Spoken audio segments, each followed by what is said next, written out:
Hello viewers, আজকে class 10 অর্থাৎ দশম শ্রেণীর অটোমোবাইল সাবজেক্টের প্রথম চ্যাপ্টার অটোমোবাইল অ্যান্ড ইটস কম্পোনেন্টের সেশন 13 ব্রেকস। এই ব্রেকস থেকে আমরা দেখব প্রথমে শর্ট প্রশ্ন, তারপরে ডেসক্রিপটিভ প্রশ্ন। আসলে ব্রেকস থেকে কী ধরনের শর্ট প্রশ্ন মাধ্যমিকে আসতে পারে আমরা দেখি। প্রথমে দেখব যে একটি যানবাহনে ব্রেকিং সিস্টেমের প্রধান উদ্দেশ্য কী। তাহলে একটা যানবাহনে ব্রেকিং সিস্টেম কেন ব্যবহার করা হয়, ব্রেক ব্যবহার করা হয় কেন আমরা জানি। তাহলে এর সঠিক উত্তর হবে খ, ঘর্ষণ সৃষ্টি করে যানবাহনের গতি কমানো। 2 নম্বরের প্রশ্ন যে ব্রেকিং ডিস্ট্যান্স বলতে কি বোঝায়। দেখো অপশানগুলো দেখো, ব্রেক কাজ করতে শুরু করতে যে সময় লাগে, ত্বরণ অবস্থায় যানবাহন যে দূরত্ব অতিক্রম করে, ব্রেক প্রয়োগের পর সম্পূর্ণ থামার আগে যানবাহন যে দূরত্ব অতিক্রম করে, না ব্রেক প্যাডের দৈর্ঘ্য।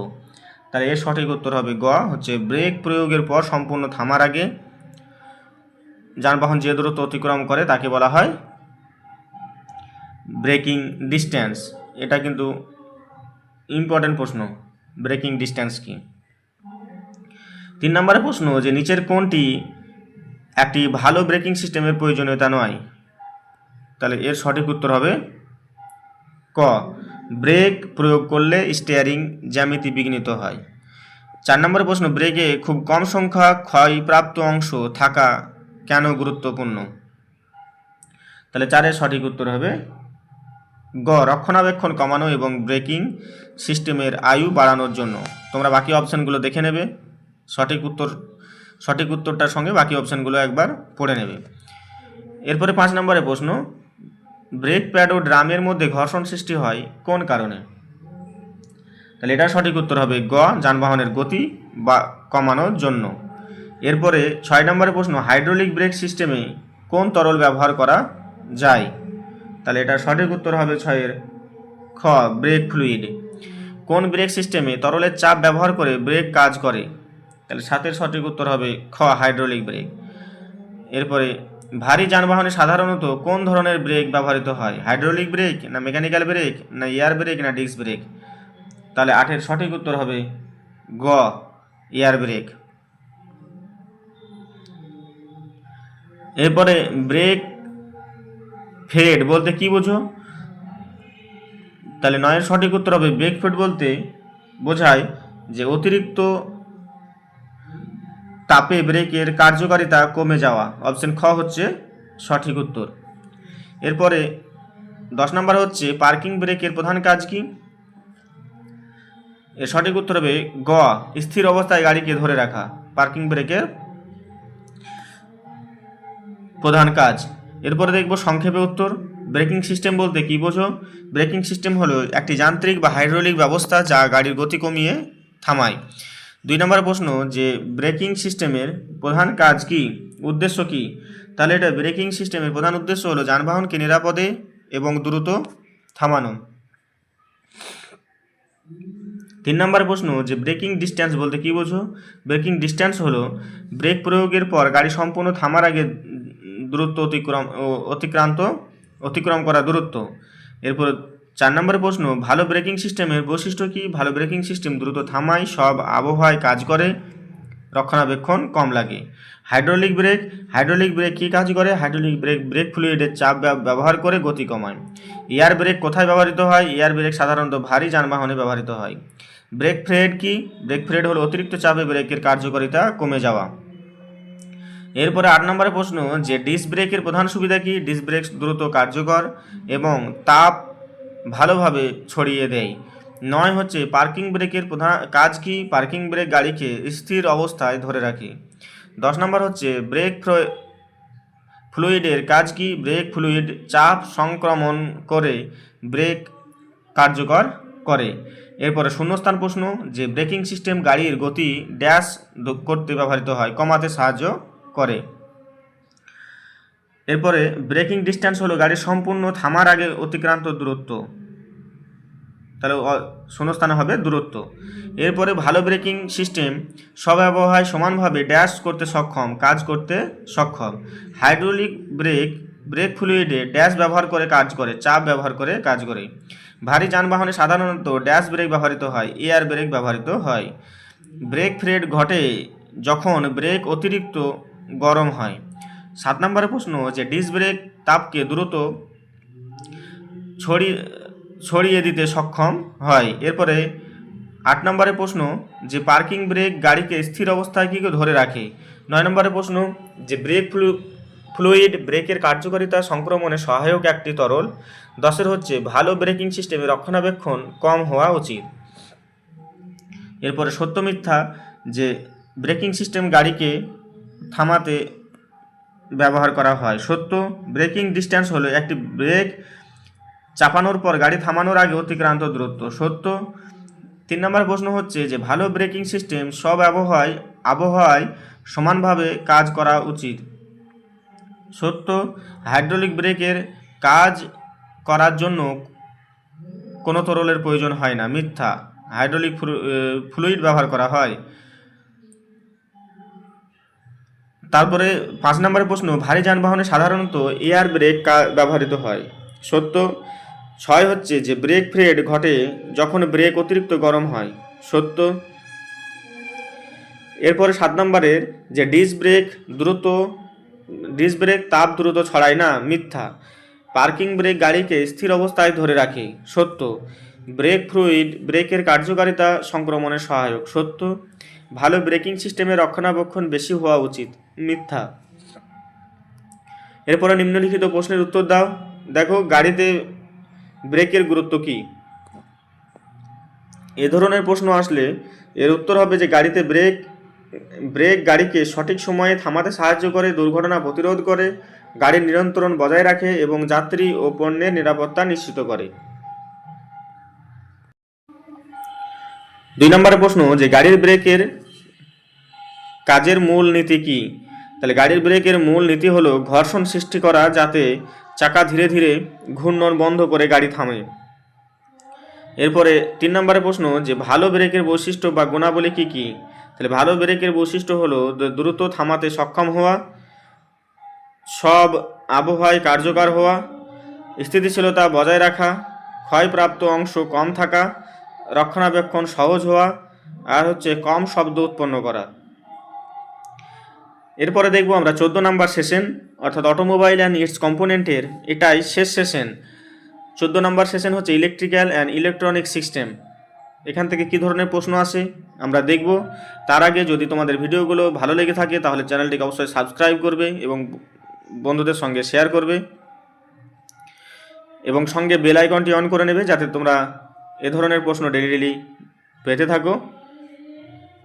আর আগের ভিডিওগুলো যারা এখনও দেখোনি তারা ডেসক্রিপশনে লিঙ্ক দেওয়া আছে, সেখান থেকে তোমরা আগের ভিডিওগুলো দেখতে পারো। চলো প্রশ্ন শুরু করি। 1 নম্বর প্রশ্ন এই সেশন থেকে যে একটি বৈদ্যুতিক সার্কিটে প্রতিরোধ পরিমাপের একক কোনটি। কি প্রশ্নটা একবার বলছি যে একটি বৈদ্যুতিক সার্কিটে প্রতিরোধ পরিমাপের একক কোনটি।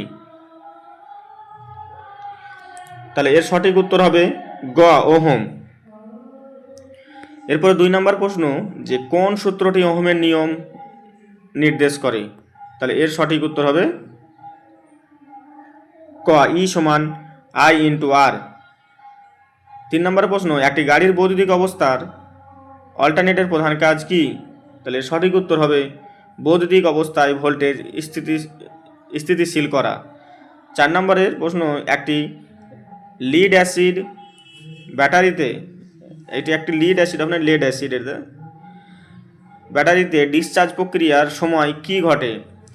তাহলে 4-এর সঠিক উত্তর হবে ক ইলেকট্রোলাইটের বিশেষ ঘনত্ব স্পেসিফিক গ্র্যাভিটি কমে যাওয়া। এরপরে 5 নম্বরের প্রশ্ন কোন যন্ত্রটি ব্যাটারিকে চার্জ দেয় এবং বৈদ্যুতিক সরঞ্জাম চালায়। তাহলে 5-এর সঠিক উত্তর হবে খ অল্টারনেটর। এরপরে 6-এর ব্যাটারির ভোল্টেজ বেশি হলে কোনটি ঘটে। তাহলে 6-এর সঠিক উত্তর হবে ক ব্যাটারি দ্রুত চার্জ হয়। এরপরে 7 নম্বরের প্রশ্ন যে বৈদ্যুতিক সার্কিটের ফিউজের প্রধান কাজ কি।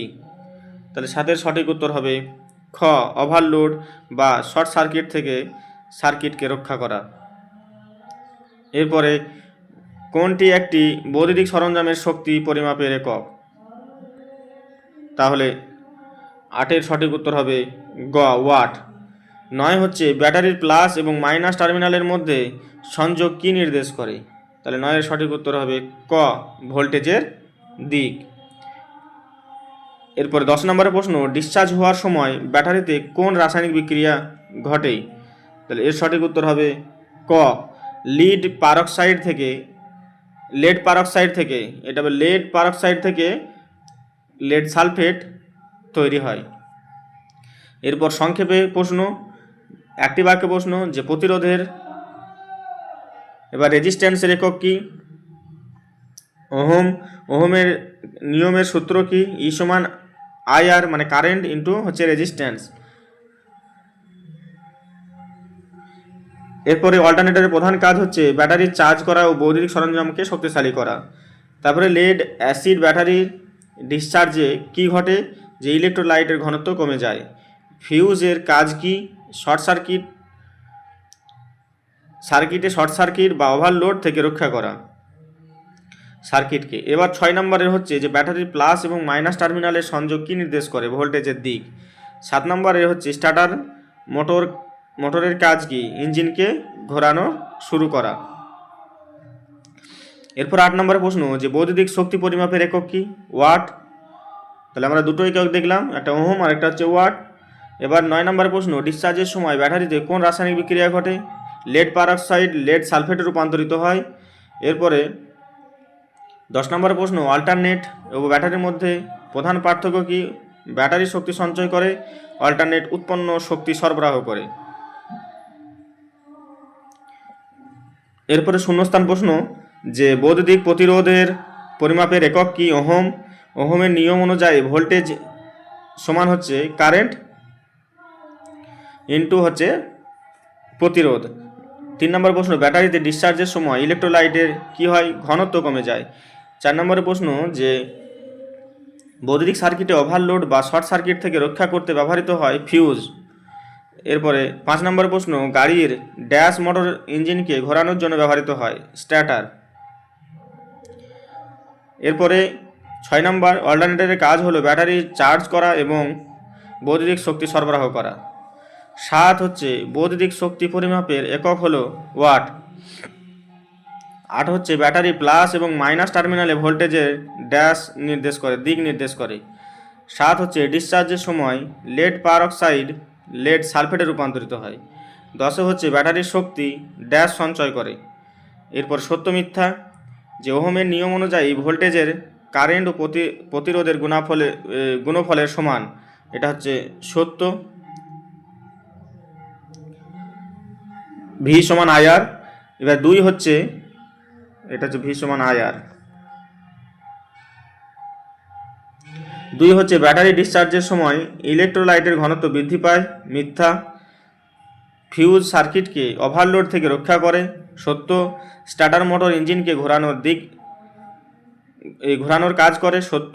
5 নম্বরের প্রশ্ন হচ্ছে অল্টারনেটর শুধুমাত্র ব্যাটারি চার্জ করার জন্য ব্যবহৃত হয়, বৈদ্যুতিক সরঞ্জামকে শক্তি সরবরাহ করে না, মিথ্যা।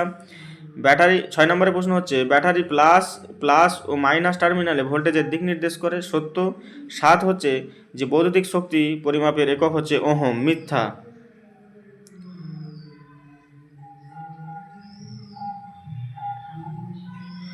এরপর 8 নম্বরের প্রশ্ন যে ডিসচার্জের সময় লেড পারক্সাইড লেড সালফেটে রূপান্তরিত হয়, সত্য। 9 নম্বরের প্রশ্ন ব্যাটারির শক্তি সংরক্ষণ করে না, শুধুমাত্র সরাসরি ব্যবহারযোগ্য শক্তি ব্যবহার করে, মিথ্যা। 10 নম্বরে ফিউজ ছাড়া সার্কিট ওভারলোড হলে ক্ষতি হতে পারে, সত্য।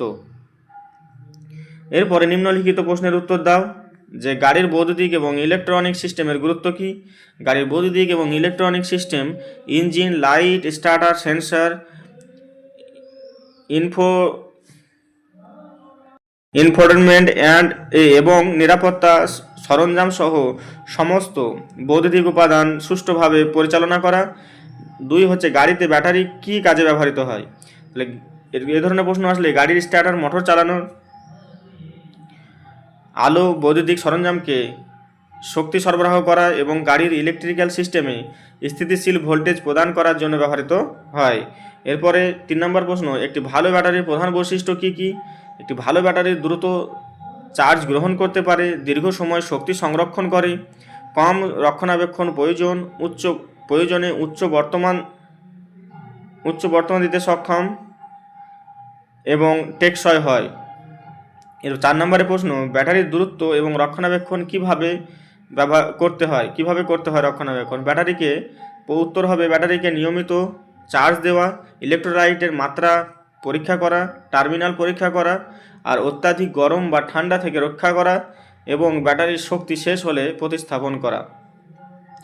তাহলে আমরা এই ভিডিওতে সেশন 13 এবং 14 নম্বর প্রশ্ন আলোচনা করে আমরা শেষ করলাম দশম শ্রেণীর ক্লাস 10-এর যে প্রথম chapter automobile and it's component, এই চ্যাপ্টার আমরা শেষ করলাম। যদি প্রশ্নগুলো ভালো লেগে থাকে আবার বলছি চ্যানেলটিকে সাবস্ক্রাইব করবে এবং বেশি বেশি শেয়ার করবে।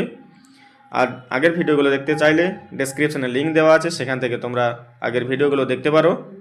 আজকে এখানেই দেখা হচ্ছে দ্বিতীয় চ্যাপ্টারে। ধন্যবাদ।